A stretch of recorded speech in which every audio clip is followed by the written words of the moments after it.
breakout session. Okay, this last breakout session is pretty damn exciting. We've got a whole crew up here. So I'm going to start off by introducing the session's facilitator, Suzie Barnett.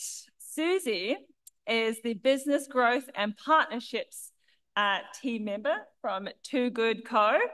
Suzie is a passionate and influential advocate for driving change and creating livable, sustainable, and socially resilient cities. Prior to Too Good, Suzie was the CEO of Junglefy, an innovative and progressive green infrastructure business. She also spent a decade working to establish the Green Building Council of Australia, as well as the World Building Council. Following with Suzie today, we've got Anna Davis from Future Focus and Green Building Council. We've got Andrew Cole from the Charter Hall. And we've also got Marianne from Lendlease. And then we've also got Jake Mudge from Project Net Zero. Welcome to the stage and welcome up, Suzie. We don't need it. Thank you, Reba. Wow, can I just say it's such an honor to share the stage with these fabulous humans. When the social traders approached me and just sort of, I think they just wanted to get a few tips on what this session could look like, and it ended up being me inviting, some people who I've known for a very long time, because we started to realize that, we're in a moment here, but this is not new for people who have been driving change around environment. I mean, that started over 20 years ago. And I guess for me, I've spent most of my career doing that. And during that time, we have witnessed an incredible amount of change. So for those sitting here thinking this is slow, am I ever going to get this off the ground? You are going to look back and go, wow, we actually did that really fast. Because to think of, and I think it was Joe who talked about a pebble in his shoe being really annoying and niggly. That was me for ages, telling people to adopt Green Star and do something that I think was very intangible.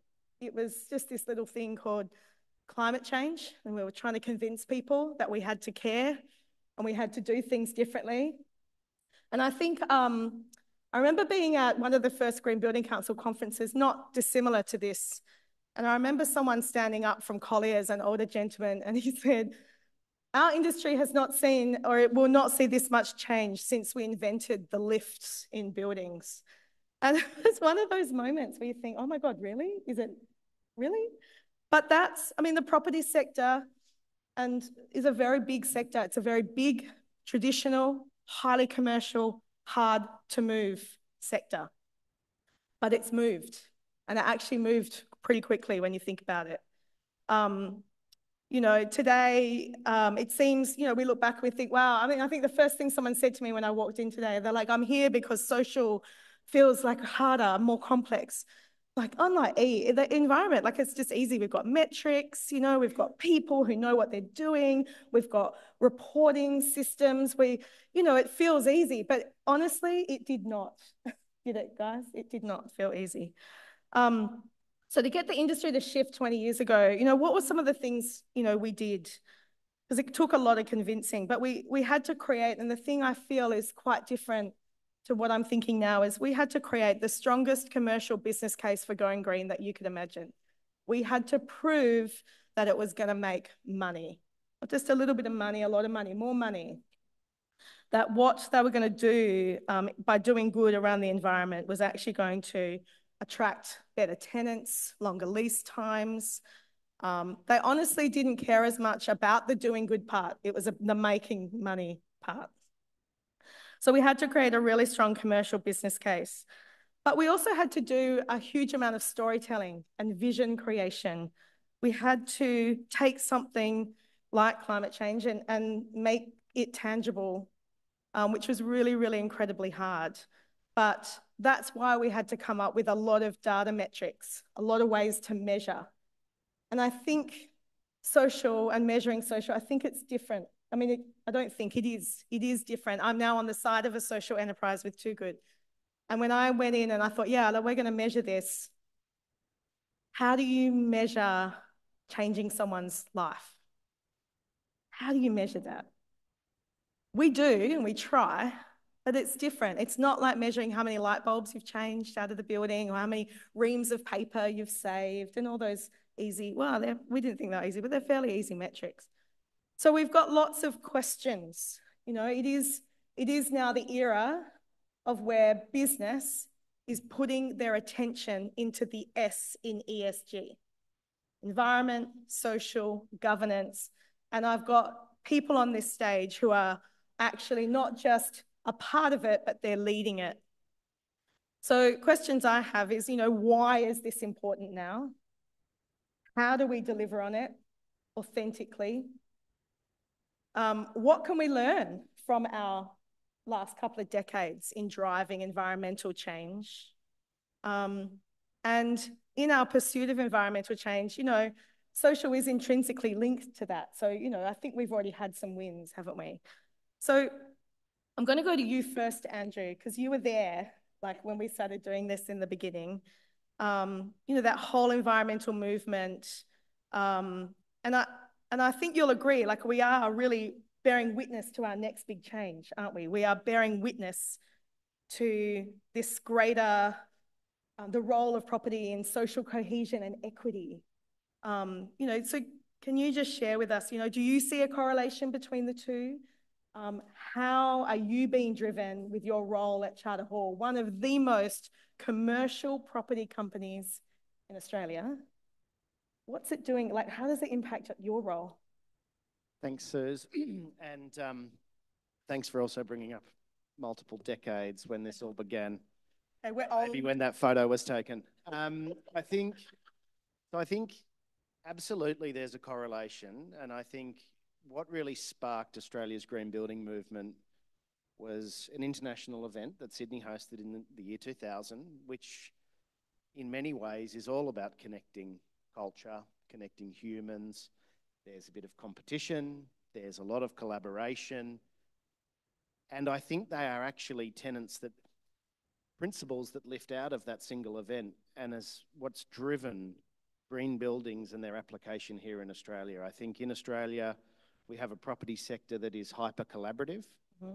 It's also quite competitive as it relates to the way in which it pilots, tests, and drives outcomes.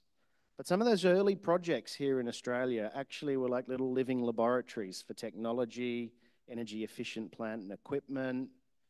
And arguably back then, carbon and climate were not normal words used in the language. So cut to today. The reality is you couldn't build a workplace in Australia that didn't have strong environmental outcomes. All electric plant and equipment, powered by grid-supplied renewables, really high energy efficiency, a strong focus on material selection, and delivers a superior indoor environment. So human health, well-being, mental health, all of these things become attributes of the way that we connect with place. And so I think, for me, there's an opportunity to harness a lot of that thinking and tap into collaboration. How do we create active partnerships between social enterprise and the built environment to solve shared challenges or realise shared opportunity? And I think as an organisation, what we've seen is the environmental piece has absolutely, tenants demand it, investors are absolutely driving that agenda. And so it is now a BAU is a highly green credentialised building. And I think for us, there's an opportunity to harness partnerships to help social enterprise scale. And I think the way that we've thought about it as an organisation has been through partnerships, multi-year partnerships, understand each other's businesses. And where I believe we as an organisation can make a real impact is when we start to partner with social enterprise as part of our value chain. How we operate our buildings and are there service delivery models that can actually help drive that. And I think there's some really strong things that we can get into, but I'll definitely down. I think one of the really key points you make is this collaboration and competition, and this idea that, you know, they sound mutually exclusive, but in fact they're not. Like you can collaborate and still compete really effectively. And I think just, you know, Anna, you're here representing the Green Building Council, which, you know, is very close to my heart, given I spent over a decade there. But one of the things I think the Green Building Council did incredibly well in the early days, and I think Social Traders is tapping into as well, is this, yes, collaborate, but there always is this element of competition to do better, to go further, right? To be a point of difference. And I think that's what the Green Building Council tapped into the early days with Green Star. Can you share with us, you know, what advantage do you think we have in this room because we've proven that we can do it? I mean, for me, I think everyone in the room has to remember that you're building on existing momentum. So what the GBCA has done very well, so we're going to pin the rate because I think we're going to loop back around to that one. We educate, advocate, and collaborate.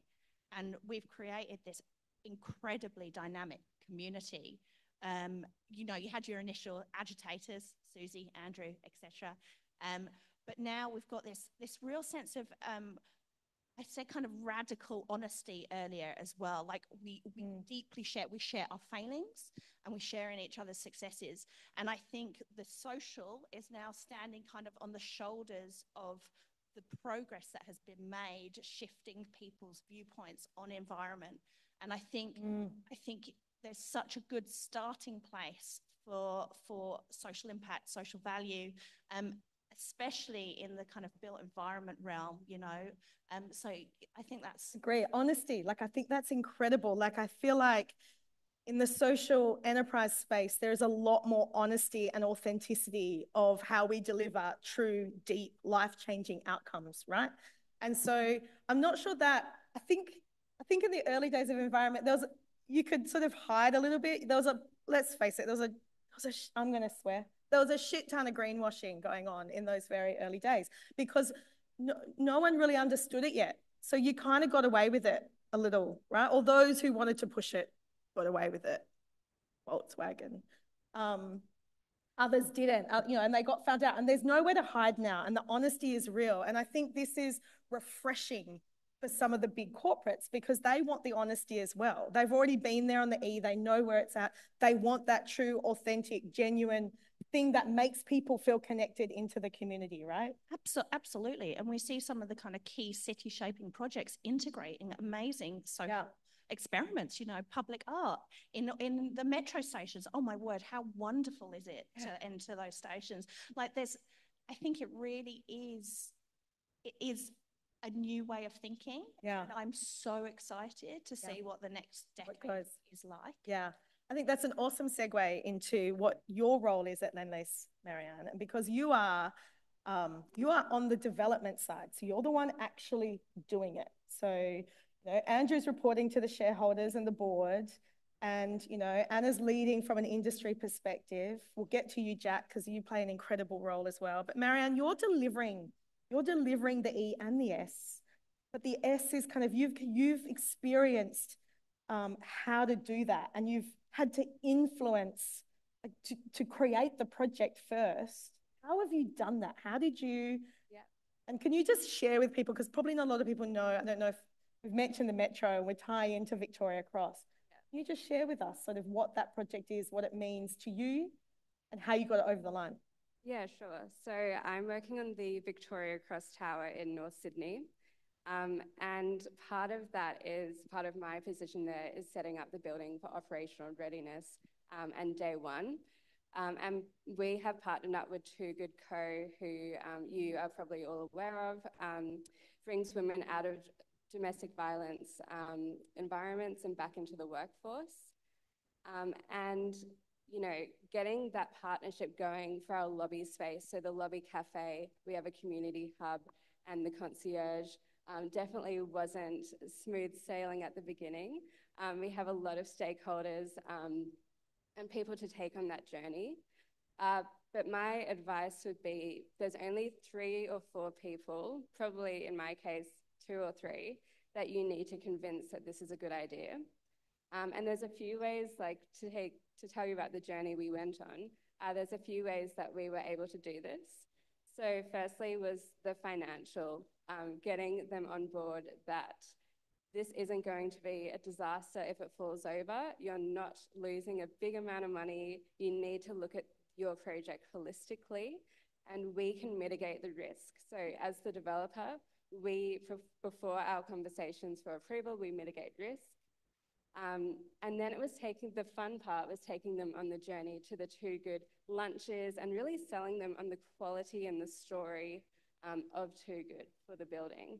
And what it resulted in was a great news story that they want to roll this out across lots of assets. They think it's going to add value, and their hesitancy has sort of gone away. Yeah, I mean, that's really incredible, isn't it? Because you had a business case, but it wasn't full of numbers, right? It wasn't, here is how much money you're going to make from this, because it wasn't about money. In fact, wasn't it kind of the opposite of making money?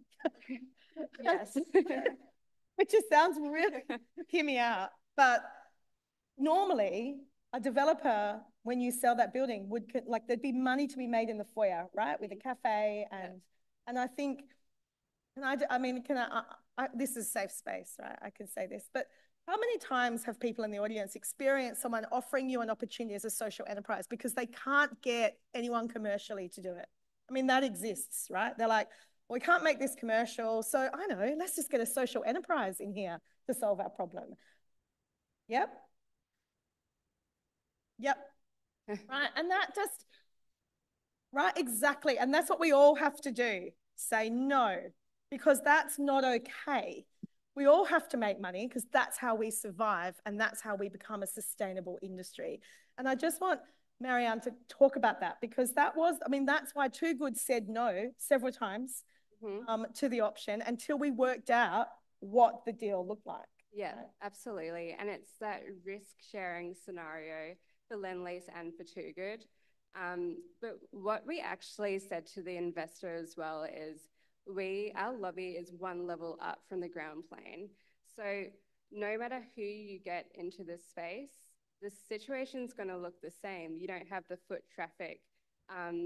So that sort of took that pressure off that conversation. Yeah, and it turned into an amenity, a way to create community, which is what social enterprises do so incredibly well, which is now what's driving our industry.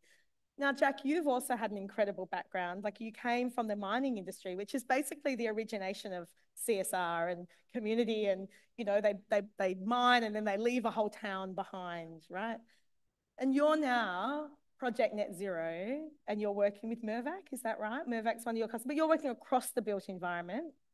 Tell us a little bit more about how you've tapped into that shared partnership model, and also, if you can, any of the lessons learned along the way about what the expectations of that commercial enterprise has on you and how you've tried to overcome some of those things. Yeah, for a bit of, I guess, context about what our social enterprise does, we go into corporate office buildings, we take furniture, we divert those resources out to community organisations, and we provide a sustainability report to our client that details the impacts of that particular project. And then, I guess, in terms of our client, and to Andrew's point around scaling social enterprise, Westpac was absolutely instrumental in that.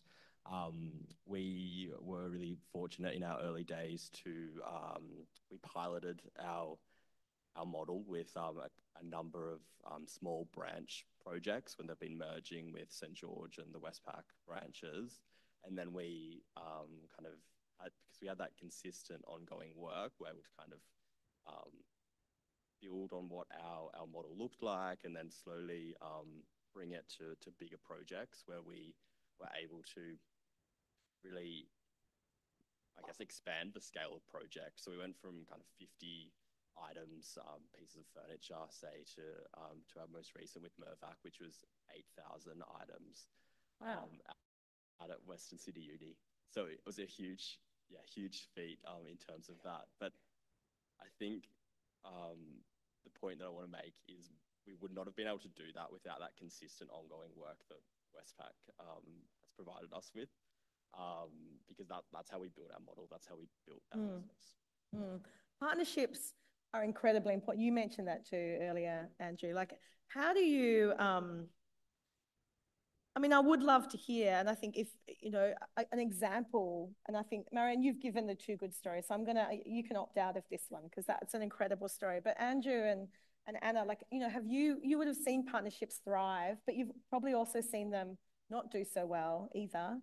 But there's some good examples, and how are you approaching that? And is there also a role for just procuring from any kind of social enterprise that meets a need? Like, is there a coexistence that we can have?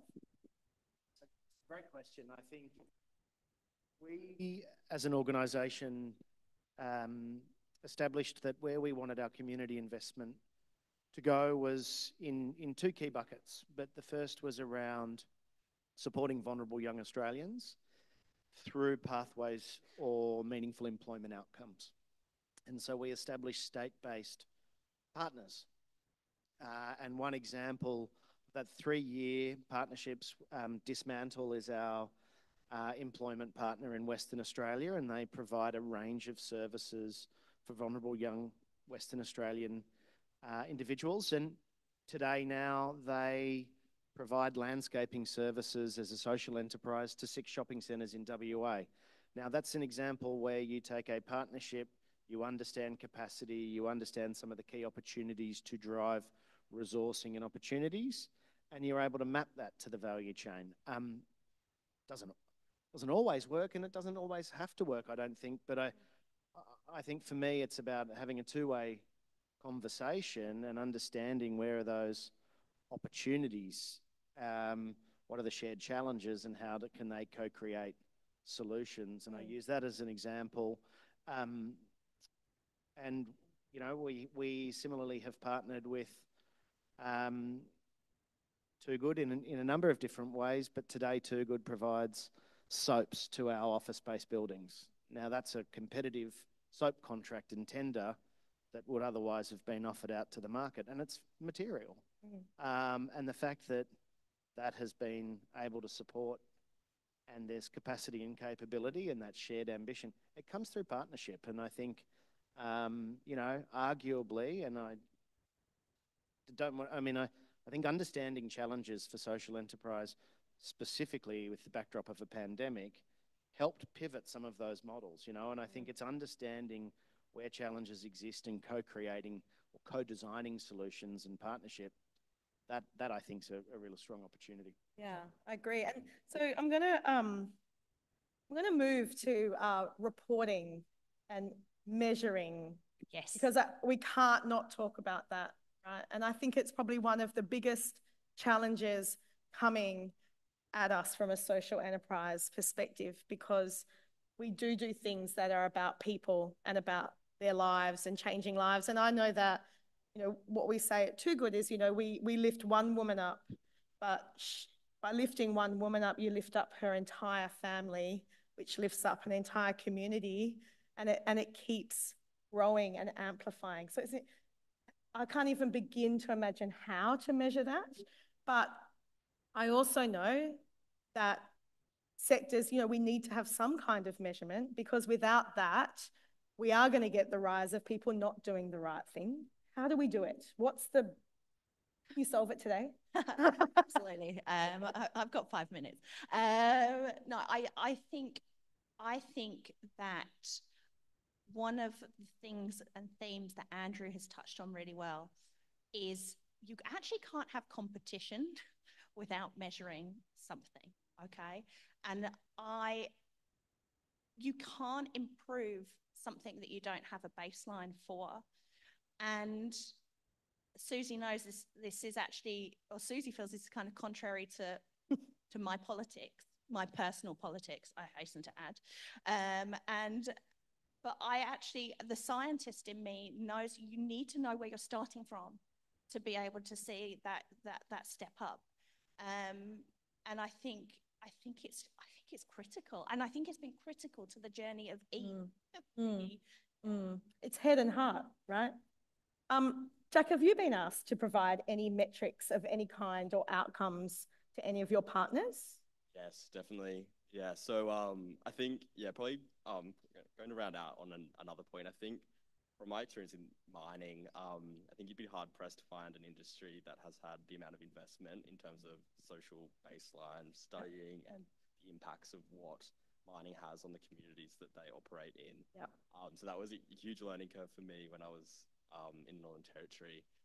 But to Project Net Zero now, that was something that we kind of worked with Westpac to not only like capture the environmental. Do you want to put your microphone? Sorry, to capture the environmental reporting, but also the social, and how we kind of captured our impact through kind of what the tangible impact on that particular organization was. So through we use like, verbatim comments or and we kind of try to tie it in with kind of hard metrics around, the amount of people that organization supports or that kind of thing. Because, I think for Westpac to go back into their business and take that, it's easier for them when they've got the facts to share.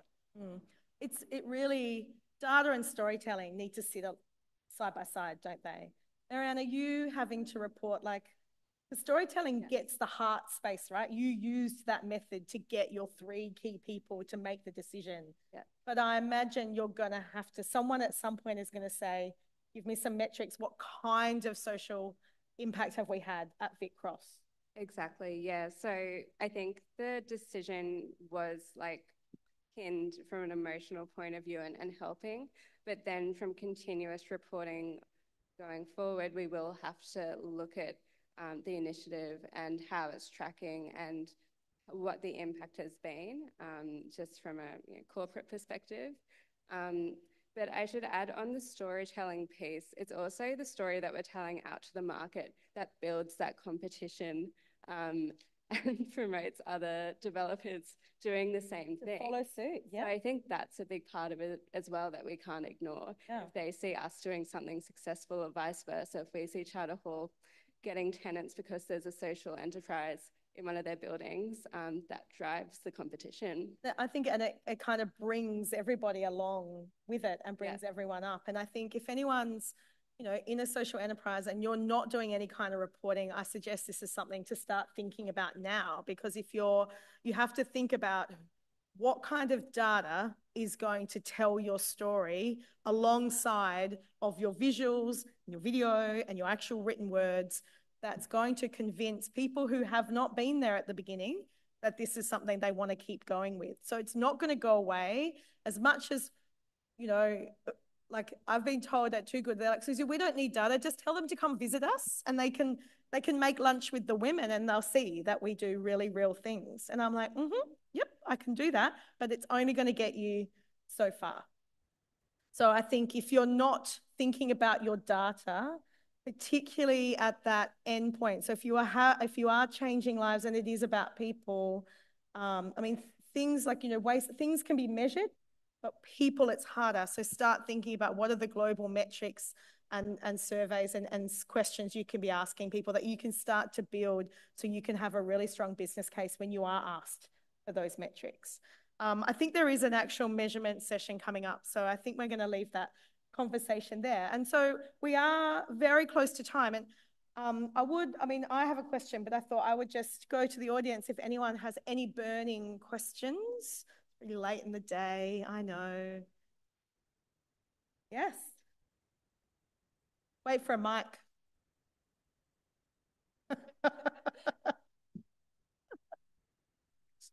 My question just about, you talked about the lessons to be learned from the environmental sustainability, and I'm very mindful that they love counting stuff in environmental sustainability, and I just wonder, how do you go about getting the balance right between counting stuff and doing stuff? Yeah, and not using all those minimal resources you have in your social enterprise counting stuff, because you still want to be doing stuff.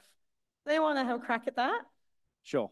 I think it's it's very cliched to say, so I want this to stay Chatham House rules and in this safe zone. You can't manage what you don't measure. So if you're not measuring it, you're not able then to apply a triple bottom line financial consequence to a non-financial indicator. So if we're not measuring high quality energy intensity data for our assets, we're not then being able to contract in the marketplace for a lower cost of delivered energy and remaining more commercially competitive when that then goes through to outgoings through to tenants. So I think what is obviously coming, and FY26 is when mandatory financial related climate disclosures will land for the first group.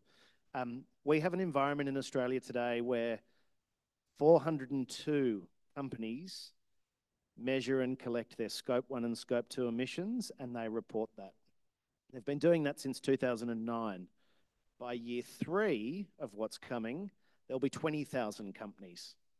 So I think that exponential growth in the measurement piece, some of which they won't have maturity in systems, processes, quality data, but that's the sort of the signal and direction. And I think it comes with both a energy or a carbon indicator as well as then a cost. And so that's when you're able to focus in on what's material. And usually there's a financial benefit or positive outcome that can come from it. I hope I've sort of I think Anna wants to weigh in. Anna wants to weigh in. I am going to weigh in. I think it's also speaking a little bit to your question of how do you do the work, how measure. I think it speaks to something that Suzie said again about head and heart people. You need both, and the biggie also has both sets of people. We have super geeky building physicists telling us how our buildings should work, all the way to our innovators who have been agitating and pushing a message for a long time. So I think it's having that kind of breadth of skill to deliver. So that's important.